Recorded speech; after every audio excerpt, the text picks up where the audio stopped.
This is VOA Africa.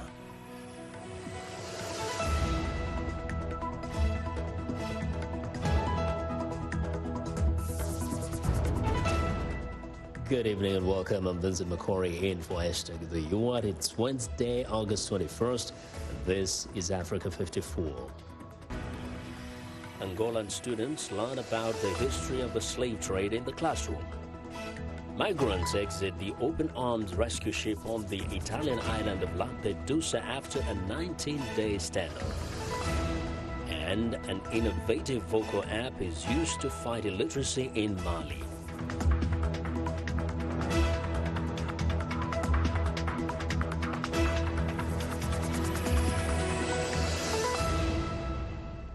Four centuries ago, the first group of enslaved Africans that landed in the English colony Virginia came from Angola, seized by British pirates from a captured Portuguese slave ship. Young people in Angola are now learning about the history of the slave trade in the classroom, as viewers Myra de la Sette and Betty Ayoub found when they traveled to the African nation. Myra de la Salette narrates their report.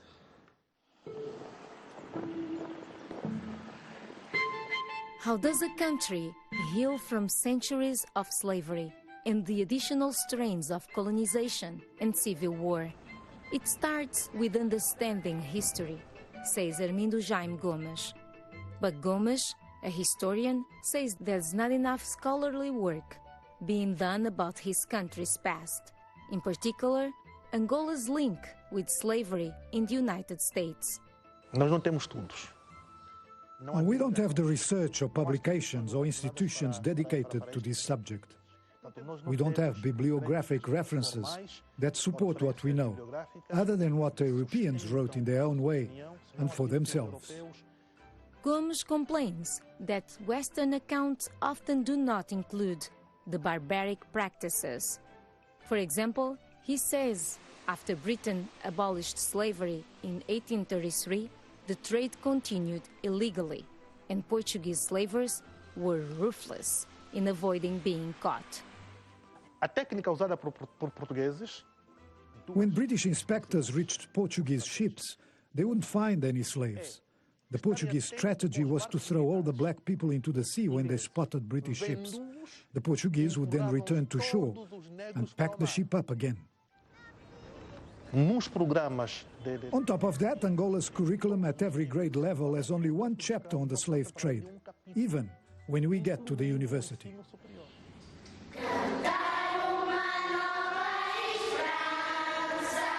At the Colégio Caju Middle School in Luanda, in the studies of slavery, teachers are careful not to provoke resentment over race.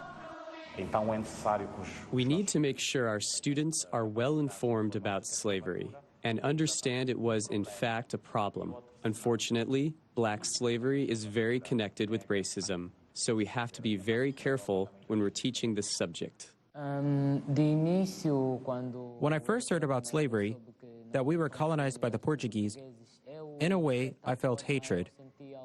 It was a new thing for me, but with time, I got to learn that slavery existed way before, and in the ancient times, it was part of the rise of some kingdoms. Kavunga students have different views of slavery's legacy. Even though slavery was a bad thing, it also had its benefits. Slavery helped many countries in Europe, and Africa also got exposed to other cultures. I'd like to tell young Americans, do not hold onto resentment. Now we have to be more correct, have better ideas than our ancestors, and prevent slavery from happening again.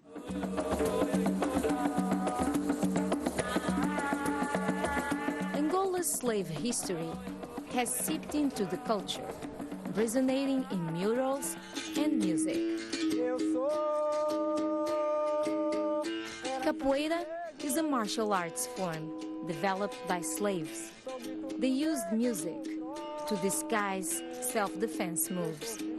Justino Pinto de Andrade, known to capoeira enthusiasts as Faísca, teaches the sport and explains why it remains popular. I think it's essentially related with the musical part. We have berimbau, for example, the atabaque and pandeiro, all of them African instruments. Capoeira, without its music, is not capoeira.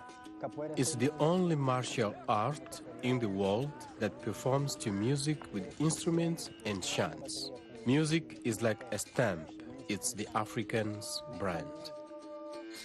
Some capoeira songs tell the stories of enslaved black people. One is Negro Inheritance, which Faísca wrote to describe their suffering. For a man to know where he's going, he must know where he comes from, right? Informed by the past, Faísca wants what Angola's students also say they want, to move forward. Mayra de la Salette with Betty Ayub for VOA News, Angola. Well, be sure to join Africa 54 Thursday when VOA's Chris Simpkins reports on slave trade, how slave trade had a transforming of the fortunes of families and building a new America. Now, Sudan has a new chief of its military civilian council that will run the country until elections are held in 3 years. General Abdel Fattah al-Burhan took the oath Wednesday, followed by the other members of the 11-member Sovereign Council. Prime Minister nominee Abdallah Hamdok is also being sworn in today. Burhan led a military council that seized power in April following the military's ouster of former longtime President Omar al-Bashir after weeks of mass protests against his 30-year rule. The new council is part of a power-sharing deal between military leaders and pro-democracy demonstrators who demanded a civilian-led government. The military came under intense international pressure to reach a deal after security forces attacked protesters outside the Defense Ministry in early June, killing dozens of people. Burhan is scheduled to lead the Sovereign Council for 21 months, followed by a civilian leader for 18 months thereafter. Now, Mark Green, the U.S. Agency for International Development Administrator, was in Kinshasa for talks about fighting the ongoing outbreak of Ebola. After meeting with President Felix Tshisekedi, Green told reporters that the Trump administration is strengthening infection prevention and control measures in more than 360 Congolese health facilities. And we believe we are friends of DRC, and we will walk by your side, but we want to help President Tshisekedi and the good doctor in defeating, not just defeating Ebola for the moment, but addressing the conditions that we all hope will prevent it from coming back again. Well, Jean-Jacques Muyembi is the General Director of Congo's National Institute for Biomedical Research. He is working towards greater community engagement to fight the disease. And for that, we will use the local people there, local people who speak the Nandi language, who can go into the community and give the information for vaccination and also for surveillance and so on and so on. Well, Muyembe says the goal now is to stop the outbreak within 3 months using a second vaccine to stop Ebola's transmission. Okay, I am not so sure, but I am ambitious. So this is essential. And also, I asked my people in the field. I said, do you think that we can stop this outbreak in 3 or 4 months? All of them agree, saying yes, we'll do that. So it is this kind of people I like. Yes, we can do that. I think we have the possibility, we have the skills, we have the experience, we have the expertise. Well, that was Jean-Jacques Muyembe, the General Director of Congo's National Institute for Biomedical Research, speaking to reporters in Kinshasa alongside U.S. Aid Administrator Mark Green. Thanks to our colleague Anastasia Tudische for that reporting. Now, nearly 100 migrants are now on the Italian island of Lampedusa after disembarking the open arms rescue ship. They had been stranded on the vessel for 19 days during a prolonged stalemate between the Spanish charity operating the boat and the government in Rome. The ship docked Tuesday night after an Italian prosecutor ordered its seizure. Open Arms had rescued migrants off the Libyan coast, but was unable to dock due to a ban by Italy on private rescue ships. The charity says some migrants on board were extremely distressed and even suicidal, driven to point of jumping overboard. Italian Interior Minister Matteo Salvini suggested the charity was exaggerating the situation and suggested that the ships have become taxis for people smugglers. The leaders of the U.S., Britain, France, Germany, Italy, Japan and Canada will gather to discuss major global challenges in France Saturday at the annual meeting of the G7 group of industrialized nations. Host French President Emmanuel Macron is making fighting inequality the theme of the summit. Henry Ridgwell tells us more in the G7 Summit Preview. Economic storm clouds threaten to engulf the meeting in the French resort of Biarritz. In recent days, indicators from both sides of the Atlantic show worrying signs. Government bond yields in the United States and Germany were briefly higher for 2-year than 10-year bonds, a sign that investors see significant risks ahead, says economist Jasper Lawler. Particularly in the US, has actually been a very reliable signal to point towards a recession. What's more, the usual fiscal tools to tackle a recession might not be available. We don't have that usual fallback from central banks of cutting interest rates because they already have, and they're already at rock bottom levels. The economic fears are rooted in the trade war between the US and China, which has resulted in both countries imposing import tariffs on hundreds of billions of dollars worth of each other's goods. Europe is suffering additional headwinds. With the trade war, but also just the auto sector, the transition from using diesel cars to electronic vehicles, it's a period of uncertainty that's unduly affecting Europe. Summit host France is determined not to let economics overshadow its own agenda. And top of the list is climate change, says analyst John Curtin. Driven by the scary science, which is unfolding every day, but more importantly, by the historically high heat waves that have afflicted Europe, including France. US President Donald Trump left last year's G7 summit in Canada early and later disavowed the final communiqué. This year, France is determined to keep the United States on board, says Curtin. President Macron, I think, has structured his agenda to allow Donald Trump to be at his best. Gender equality, the president's been very good on that, is at the top of the French list. Education, yes. Health.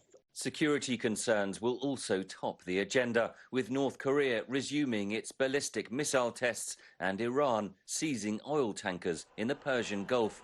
This year, the anti-government protests in Russia and Hong Kong also pose questions for the G7. Have we seen the tide where authoritarian leaders in various degrees are no longer in control? It may not be the wave of the future.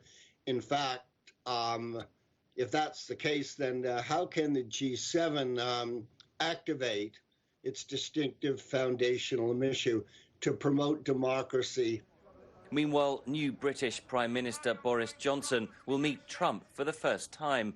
Both leaders are hoping for a rapid trade deal amid signs of a steep economic downturn in Britain as it edges closer to crashing out of the European Union with no deal.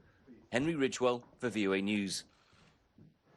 We're excited to hear what you think about Africa 54. Join the discussion on Facebook. The address is Africa 54. We're also streaming our broadcast live on Facebook. Please watch and share our show with your friends. Also check out our headlines 24/7 on voaafrica.com. Still to come, using technology to combat illiteracy in Mali.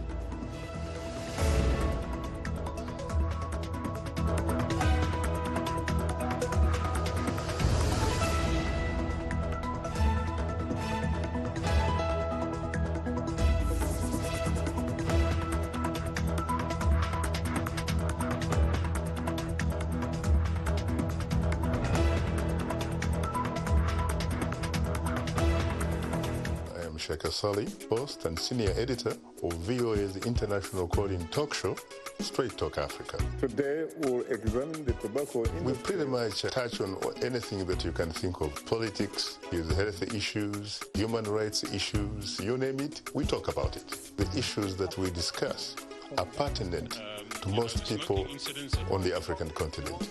A very, very rare and unique opportunity to interact with their leaders.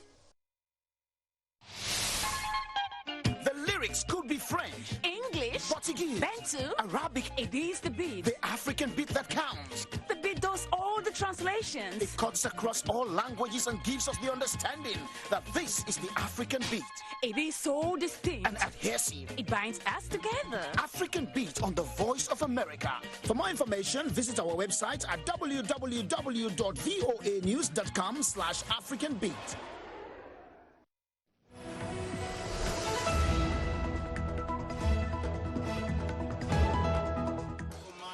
I'm Clara Frank, and here's what's trending. Food on the streets of Kampala may be cheap and tasty, but it's not entirely risk-free. 4 years ago, some socially minded entrepreneurs decided to try and change that by creating food carts equipped with solar panels and training vendors in good hygiene practices. Now, there are 7 such carts in the capital, selling Rolexes, a popular Ugandan street food. Those who want to become a Musana cart vendor go through training in finance management, customer care, hygiene, and a host of other skills that will help them run their business. Musana means sunlight in a local Ugandan language. Next up, the Gamescom fair in Cologne, Germany opens to the public Wednesday after a series of sneak peek events to whet the appetite of enthusiasts who are driving the growth of an industry that now generates greater global revenues than television. Organizers say this year's event will focus on cloud-based gaming amid a trend towards using a range of connected devices and away from consoles such as the Sony PlayStation or Microsoft Xbox. And finally, from as far back as the 19th century, performances by drag queens have been popular in Europe, starting in the late 1800s as pantomime dames. Almost 150 years on, drag as an art form has exploded thanks to the U.S. RuPaul's Drag Race television series. But fewer of us may know about drag kings, who are mostly female performance artists who dress in masculine drag. But drag culture is evolving in Britain, and it's not just in London. Drag king events are popping up across the country and around the world. And that's what's trending today. Now, a Kenyan chef has broken the Guinness World Record for the longest time spent cooking.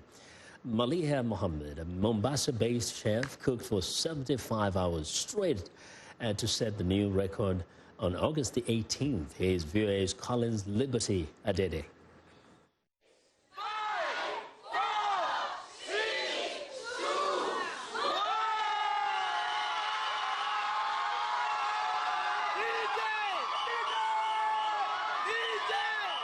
A Kenyan chef in Mombasa has broken the Guinness World Record for the longest cooking competition individual category after completing a 75-hour cooking marathon.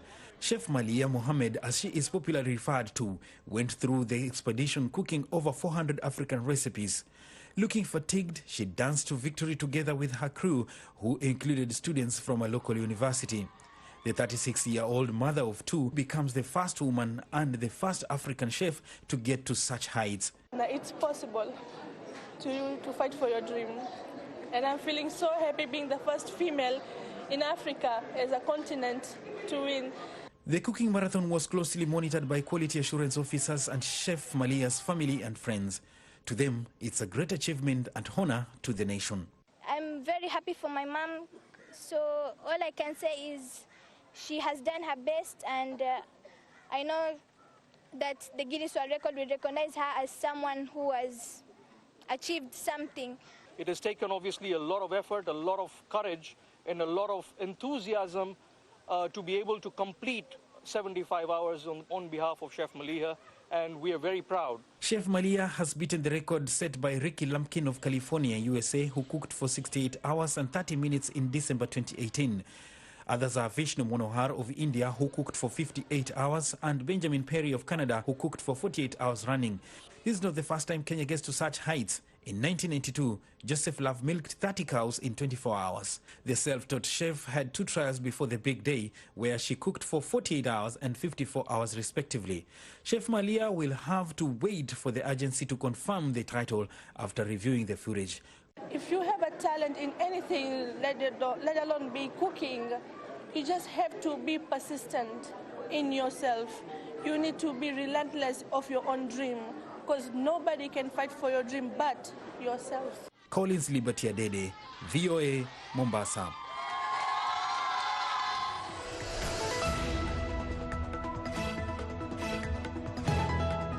Well, a Malian entrepreneur has created an app for people that can't read. It works with voice instructions in several of the languages spoken in Mali. It's also helping small businesses market their goods and services. VOA technology reporter Paul Diho has the details.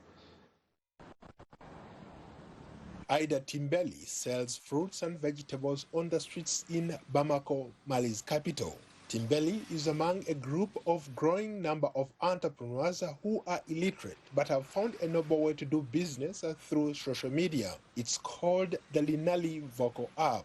Timbeli attracts customers by sending a voiced message in Bambara with her stall's location, as well as photographs of the fruits and vegetables she has available on the day. Here are your lovely fruits. We have nice ripe oranges, apples, bananas, without forgetting to mention the pineapples. Today we have almost everything to keep you satisfied. To find us, go to the 3rd bridge and you will see me. She says the app works for her because she didn't go to school and doesn't understand French. Timbeli also says her earnings have tripled since she started using the app, which, just like Facebook, provides users options such as likes and posts. The app's interface is also available in different local languages. Linali was developed by Mamadou Guru Sidibe, an internet technology engineer. Sidibe got the idea to create the app when the manager of a shop he regularly visits asked him to read a message in French on the chat application Viber. Sidibe took years to develop the app, which he says is the world's only voice-based network available in different West African languages, such as Bambara and Sonike, that are spoken in Mali, and wanted to create an application that could be used by people who could not read or write, as well as help those who need to share information in French but haven't gone to school to learn it.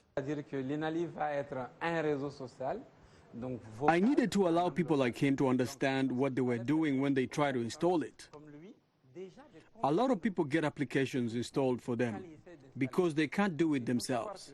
So it was with that in mind that we created vocal guides, vocal instructions in the local language so people can understand what they are doing, right up to doing up your profile vocally. If you know how to write, you can put it in writing. And if not, you speak into the application and record it. And after that, you can publish vocally. You can comment vocally. And you can do everything in this application without ever having to write a single word.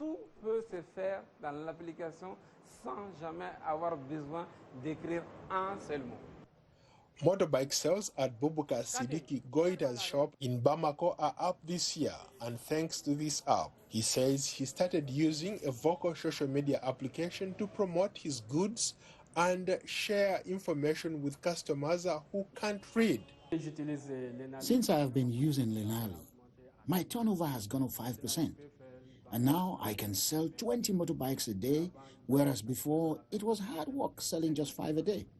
Only 33% of Malians are literate, according to the United Nations. CDB says the free app, available since January 2017, has now over 73,000 users. He expects the app to become profitable when it reaches 20,000 users.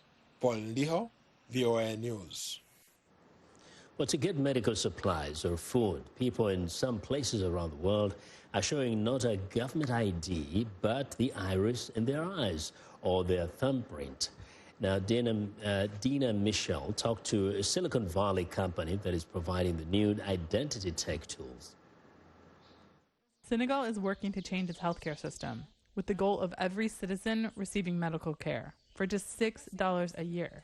But first, recipients need to prove who they are, which has been a big problem. They have no document, there's no birth certificate, they're not born in hospitals most of the time. 2 billion people don't have that means of identifying themselves. Which is why more and more countries are working with companies like Credence ID, the California-based tech company that earned the contract to help Senegal's healthcare agency establish a new method of identification, biometrics.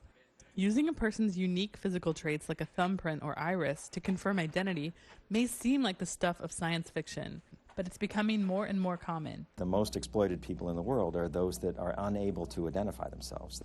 Formula for infants, for example. Someone can collect formula and then go to another village and collect more formula. Inadvertently, with all good intentions, these NGOs created this black market for formula. Biometrics is controversial.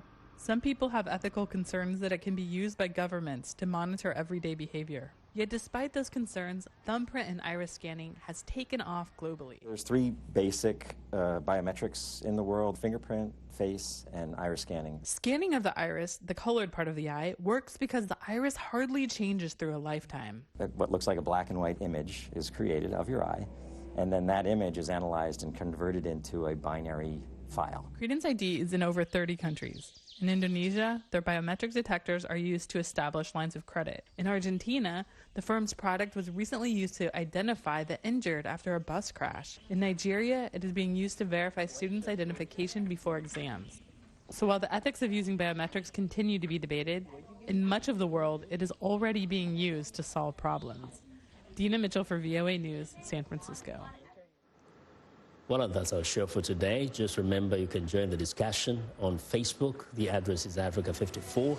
We're also streaming our broadcast live on Facebook, so please watch and share our show with your friends. And thank you very much for being with us today. We look forward to talking to you again on this program. There's so much to offer tomorrow. From all of us in Washington, have a good night.